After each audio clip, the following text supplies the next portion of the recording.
Gentlemen, come on and crazy, you know what to do by now. It's the fantastic Tom.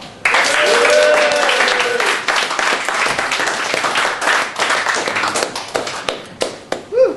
You alright, bro? Yeah. Good, I'm alright. Good. I've lost a bit of weight, thanks for noticing. It's all been part of a two-phase plan. Phase 1, exercise.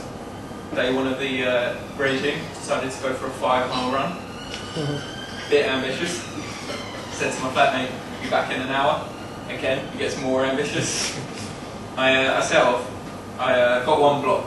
I know it's all very American, don't worry. Got 1 block, past the lawn track. I was feeling fantastic. I was like, alright, I'm going to pick up the pace. So I was Linford Christie. Not Usain Bolt, let's not be stupid now. I picked up the pace and I'm flying by this point. 1 more block. I see the health store just whiz by and I'm thinking, yeah, no, I'm loving this new lifestyle. I might pick up some granola on the way back. I'm still going. 3rd block. Kebab house. Low moment. Walking back in the flat. 10 minutes after I left. My smug flatmate sitting there, and me with ketchup, mayonnaise, and garlic sauce all down my new white night running top that I just bought that day. But I did learn something. People standing there sweating in sportswear on a Sunday morning in a kebab shop. No, they haven't just had a rough night out, they're just trying to better themselves. Give them an easy time, you know what I'm saying? The other part of that running bit is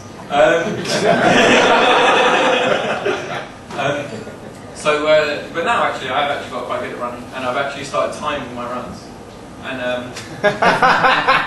if I'm in a good, if I get a good time, I'm in a good. I like the fact that I got the biggest slide. If I get a good time at the beginning of the week, it puts me in a good mood for the rest of the week. If I get a bad time at the beginning of the week, bad mood. Well, my big problem now is people getting in my way when I'm running. This is a twofold problem. First part of the problem is that they cost me 2 or 3 seconds of my precious time, which I don't have. Okay, I need to get this time. This time is the be-all and end-all. Second problem is that I've been apology raped. Now, some of you might not understand the concept of apology rape, but I've been brought up really well. So when someone bumps into me, even if it's their fault, I immediately apologise. I never get back, oh no, sorry sir, it was my fault, let me apologise to you.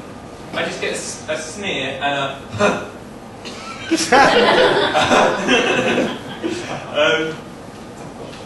I've been worried about this for months and months, how to rectify this problem. I've been bringing it up to all my friends. I keep getting apology rates. What do I do?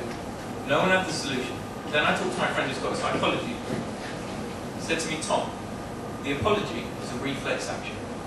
What you need to do is replace that reflex action with another reflex action. Seems to make sense. What I've started doing, it's a bit extreme.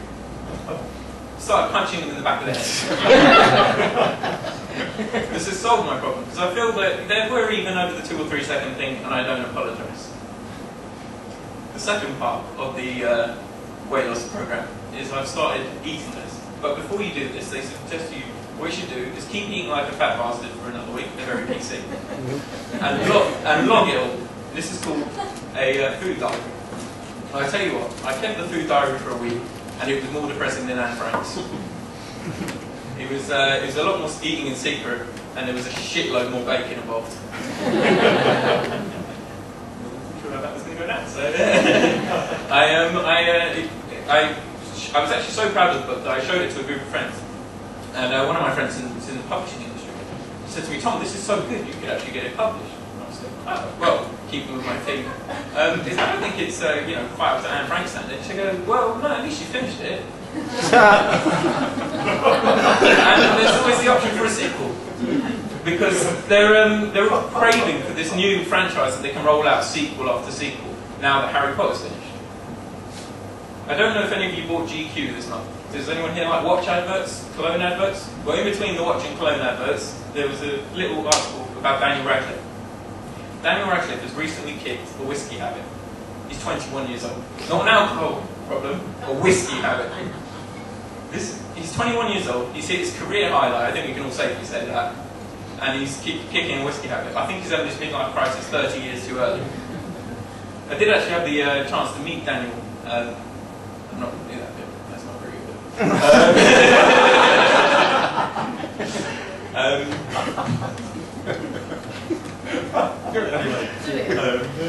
So I did actually have the chance to meet Daniel once when and he must have been shit-faced at the time. I think it was during the whiskey phase.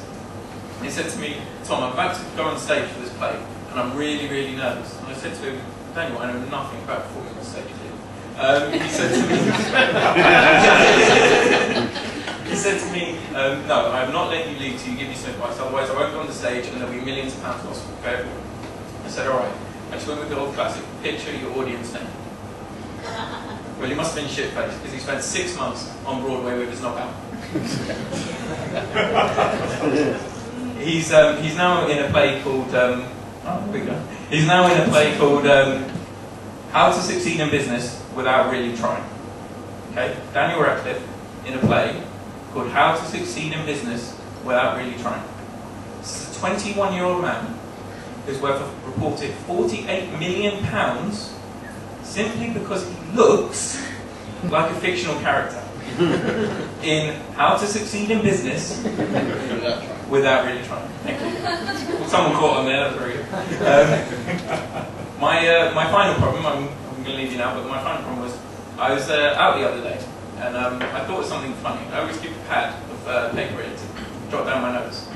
I tapped it when I thought of something funny and I just didn't feel it, so I walked on a bit more. No, it's definitely there. Tapped it. No, not there. Alright, walked on a bit more. And that doesn't work because I didn't do the setup at the beginning. Yeah, you did. No, I didn't. Oh, didn't you? Did I? Yeah. Shit. And then, seamlessly into the end of the bit. And then at the end, I stopped to check it, and some fat runner punches me in the back of the head.